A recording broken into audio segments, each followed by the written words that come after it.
Good morning guys. Ito na naman tayo guys. Papakain tayo ng mga alaga nating mga manok. Ayan sila oh. Niwalay natin yung lalaki kasi kawawa naman yung kwan. Hindi natin pwedeng ipaasawa yung mga anak sa tatay kasi hindi maganda yung kalalabasan ng mga sisiw. Magiging sakitin o kaya magiging punggok, kaya hiwalay muna natin sila. Hahanap pa tayo ng ibang lalaki na ipapaasawa natin. Yan si Commander, pumasok sa loob. Nag-aani yata ng kwan, itlog.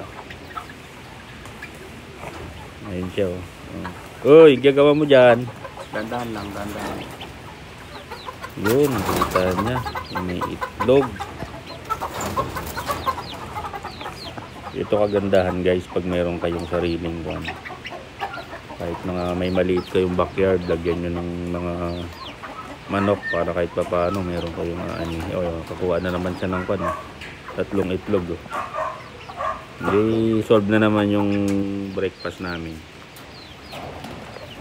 Bukas ulit, kukuha ulit yan bukas. Sigurado meron ulit yan. Wow, sarap naman yan. Lahok natin sa kwan, sa tortang talong.